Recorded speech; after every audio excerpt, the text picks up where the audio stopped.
After I gave birth, my husband's family announced, in our culture, the grandparents raised the firstborn. When I refused, his mother smirked, "Then you're disrespecting our ancestors." My husband looked torn. That night, I made a call. The next morning, they opened their mail and screamed when they read what I had done. I had just given birth to my first child. A beautiful, healthy baby boy. I was exhausted, sore, and overwhelmed, but also happier than I had ever been. My husband, Adam, was right beside me, holding my hand as I stared at our son. I thought we were about to start our life as a family. I had no idea what was coming. Adam's parents flew in from out of state a few days later. His mother, Cecilia, had always been overbearing, but I thought it was just normal mother-in-law behavior. She was opinionated, passive-aggressive, and a little too involved in our lives, but nothing I couldn't handle. Or so I thought. They arrived at the hospital, took one look at my son, and said something that made my stomach drop. In our culture, the grandparents raised the firstborn. I blinked. "Excuse me?" Cecilia smiled like she was explaining the weather. "It's tradition. The firstborn is raised by the grandparents. It's been this way for generations." I laughed. Not a real laugh, but one of those disbelieving, nervous chuckles when you think someone is joking. But then I saw Adam's face. He looked uncomfortable. He wasn't laughing. I turned to him, my pulse picking up. "You knew about this?" He shifted uncomfortably. "I thought we'd talk about it later." Cecilia clapped her hands together, thrilled. "There's nothing to talk about. We've already started setting up the nursery at our house. He'll be very happy with us." My mouth went dry. "You think I'm just going to hand over my baby?" Cecilia's smile didn't fade. If anything, it grew wider. "This is how it's always been. It's a great honor for the grandparents. You'll still be his mother, of course, but from a distance. We'll raise him with our values, and when he's older, he'll understand and appreciate it." I looked at Adam, waiting for him to say something. To tell them this was insane. To defend me. To tell his mother no. He just looked at the floor. Cecilia's husband, Robert, finally spoke. "This is how it is. In our family, we don't disrespect tradition." My heart pounded. Well, in my family, mothers raise their own babies. Cecilia's expression hardened, but there was something smug underneath it. "So you're refusing?" "Obviously." She let out a dramatic sigh and shook her head. "Then you're disrespecting our ancestors." I felt like I was in some kind of fever dream. My body was still weak from giving birth, but I sat up straighter. "I don't care." Her eyes flashed. "Think about this before you make a mistake. Adam understands. He respects his heritage. He knows this is how it should be." Adam still wouldn't look at me. My hands clenched into fists. I turned to my husband. "Do you want to give our son to them?" His jaw tightened. "I don't want to, but no," I cut him off. "No buts. Either you're with me, or you're with them." Cecilia gasped. "You're making him choose between his family and you?" I stared at her. "I'm his family." This, I motioned to my son, sleeping in his hospital bassinet. "Is his family." Silence. Then Cecilia let out a soft chuckle. "Well," she said, tilting her head, "this will be interesting." The look in her eyes made my skin crawl. I had no idea what she was planning, but I knew this wasn't over. I had just given birth. I was exhausted. I needed to rest. So I let it go for the night. But I wasn't stupid. I had seen the way Cecilia had smirked. The way Adam had hesitated. The way Robert had looked at me like I was an inconvenience. I wasn't going to wait around and see what they tried next. That night, I made a call. The next morning, Cecilia and Robert received something in the mail. The second they opened it, they started screaming. The screaming started almost immediately. I sat at the hospital bed, holding my son, my body still aching. My phone buzzed on the nightstand. Adam stiffened as he saw the caller ID. His mother. I didn't reach for it. "Answer it," he said, his voice low. I shook my head. No, his fists clenched at his sides. "What did you do?" I looked up at him. What I had to. He grabbed his own phone and stormed into the hallway. A few seconds later, I could hear Cecilia shrieking even through the hospital walls. I had called my lawyer. Yes, I had a lawyer. Because I wasn't naive. I knew the moment Cecilia had spoken that this wouldn't be a simple disagreement. A family discussion. No, this was a battle. And I wasn't about to fight empty-handed. By the time I was discharged, I had legal documentation in place.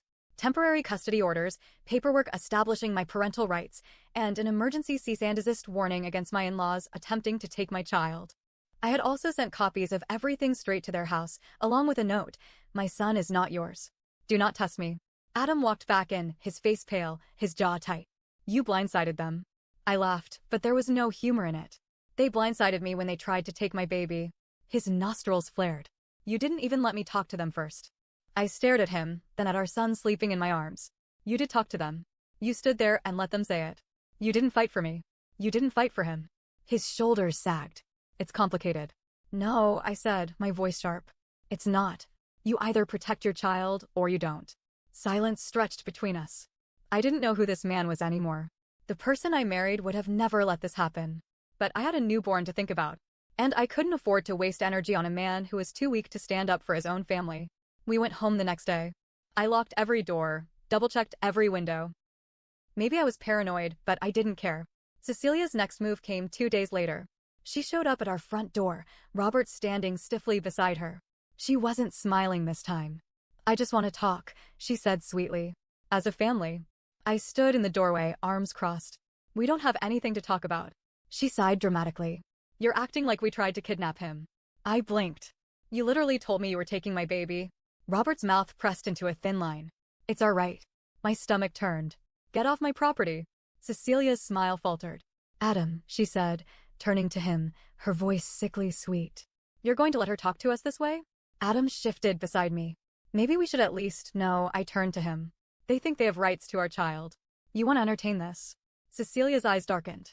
You can make this difficult, but you won't win. I lifted my chin. We'll see about that. She inhaled sharply, then forced a smile. We'll be back. I slammed the door in her face. I didn't sleep that night.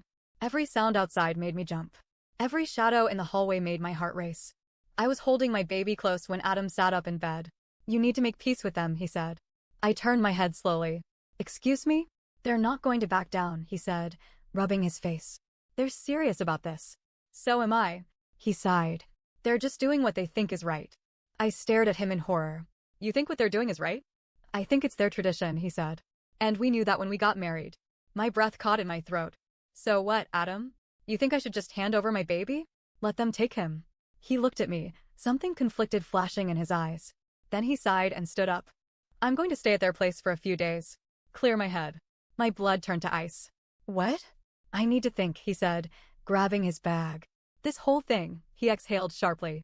It's just a lot. You're leaving us. My voice cracked. He wouldn't look at me. I watched him walk out the door. And that's when I knew. This wasn't just about my in-laws anymore. It was about my husband. And I had just lost him to them. Adam didn't come home that night. Or the next. At first, I told myself he just needed space. That maybe, just maybe, he'd realize what a mistake he was making. But on the third day, I woke up to a message from him. We need to talk. Meet me at my parents' house. Every instinct in my body screamed no. But I needed answers. I needed to know if the man I married was truly gone or if there was still something left to fight for. So I went. The moment I pulled into their driveway, something fell off. Cecilia was standing at the door, smiling like she'd already won.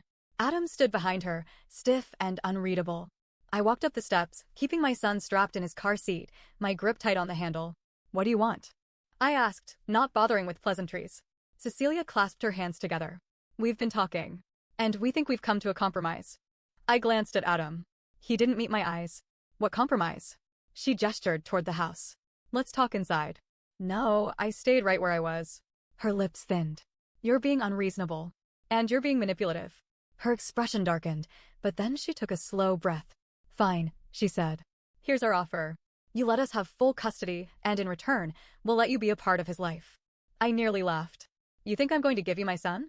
Cecilia's smile turned cold. If you fight us, Adam will take you to court for custody. And we'll back him. My pulse pounded. What are you talking about? Adam finally spoke. I think he'd be better off here, he said quietly. With them. Something inside me shattered. You're threatening to take my baby from me? I just want what's best for him. I felt sick. My own husband was turning against me. Cecilia, sensing my panic, pounced. With our lawyers and our connections, we will win, she said smoothly. But we don't want to take him from you completely. If you agree to our terms now, you can still be involved. Visits, holidays, you mean supervised visits with my own child. She smiled. It's better than nothing. I gripped the car seat handle so tight my fingers ached. If you try to take him from me, I will destroy you. Cecilia's eyes flickered with something. Was it amusement? We'll see about that. I didn't go home. I knew I couldn't. Adam had a key. He knew the security codes. He could walk in any time he wanted. And if his parents were backing him, who knew what they'd try next? So I drove straight to my lawyer's office. I laid everything out. The threats. The compromise. The way Adam had turned on me overnight. She listened carefully, taking notes, then looked up. You need to leave. I swallowed. Leave? You need to get out of here. If they file for custody before you do, they could make a case that you're mentally unstable, unwilling to cooperate, or even kidnapping your own child. The room felt like it was spinning. But he's mine. Legally, he's both of yours, she said. And if Adam decides to push this, you could be in for a long, ugly battle. I clenched my jaw. So what do I do? She leaned forward. Get somewhere safe. Now, file for emergency custody before they do. And whatever you do, don't let them get to you first. I exhaled shakily. Okay. That night, I packed a bag, grabbed my son, and left. I had nowhere to go. My family was across the country. I had friends, but none I trusted with something this huge. So I drove. For hours, until I couldn't keep my eyes open anymore. I finally stopped at a cheap roadside motel, carrying my son inside, my heart hammering the whole time. I locked the door, put a chair under the handle, and collapsed onto the bed. I barely slept. Every sound made me jolt awake, expecting to see Adam or Cecilia standing over me. The next morning, I called my lawyer again. I need to file for emergency custody. Good, she said. But there's something else. What? She hesitated. Adam filed first. A wave of nausea rolled through me. What? They're claiming you're unstable, she said. That you're running away with the baby, refusing to let Adam see him. My stomach twisted. But I had to. They threatened me. They have more resources, she said grimly. And in cases like this, courts tend to favor shared custody, at best. I clutched the phone. At best, she sighed. At worst, they could argue you're unfit. That you're kidnapping him. My blood ran cold. This wasn't just a fight anymore. This was war. I couldn't breathe. Adam had filed first. He was trying to paint me as unstable. Me, the one protecting our child. My lawyer told me we had to act fast. You need to come in today. We'll file a counter-petition for full custody. Do you have any evidence of their threats? I clenched my teeth. No, nothing solid. Nothing except my word. And in court, that wouldn't be enough against Adam's wealthy, well-connected family. I had one shot. I had to prove that they were dangerous. And I knew exactly where to start. I thought back to every smug, self-assured comment Cecilia had made. The way she had known she would win. It had to be more than confidence. She had something up her sleeve. I scrolled through my phone, my hands shaking. There was only one person who could help me, Adam's cousin, Lisa. Lisa had always been the black sheep of the family. She was outspoken, independent, everything Cecilia hated. I dialed her number. She picked up on the second ring. Hello? I exhaled sharply. Lisa, I need your help. She was silent for a moment. You finally figured it out, didn't you? My stomach twisted. What do you mean? Lisa sighed. You're not the first one. Cecilia's done this before. I froze. What? Lisa's voice was heavy. She did the same thing to my mom. I swallowed hard. What happened? She took my older brother away. Lisa's voice wavered. My mom fought for years. But Cecilia had money, lawyers, influence. She won. My hands clenched into fists. Lisa lowered her voice. She's going to try to bury you in legal fees, drain you emotionally, and make you look like the unstable one. I felt sick. How do I stop her? Lisa hesitated. Then she said, I have something. Something you can use. Lisa sent me a recording. A secret recording of Cecilia, from years ago, bragging about how she had manipulated the courts, faked evidence, and bought off a social worker to win custody of Lisa's brother. As I listened, rage boiled in my chest. I had proof. I sent it to my lawyer immediately. She called me within minutes. This changes everything. I didn't wait for the court date. I went straight to Cecilia's house. Adam was there. So were Robert and Cecilia. They were sitting in their pristine, expensive living room, looking smug. I walked in, my phone in my hand. Cecilia barely glanced at me. Finally coming to your senses? I held up my phone. Actually, I came to deliver something. I hit play. Cecilia's voice filled the room. You think the courts care about the truth? Please. It's all about who has the better lawyer. The right connections. You buy the truth. And that idiot girl never stood a chance. The color drained from her face. Robert stood up. What the hell is this? A recording, I said. Of your wife admitting she stole a child. I turned to Adam. And this is the woman you trusted over me. Adam looked pale, his eyes darting between me and his mother. This is taken out of context, Cecilia stammered. I laughed coldly. Oh, let's ask a judge about that. Adam's voice was hoarse. Mom, tell me this isn't true. Cecilia opened her mouth. Closed it. That was all he needed. His face crumbled. You lied to me, he whispered. Cecilia's expression twisted. I did what was best for our family. No, he said, his voice shaking. You did what was best for you. He turned to me. His eyes were full of regret. I was wrong. I crossed my arms. You were. He swallowed hard. Can we fix this? I stared at him for a long moment.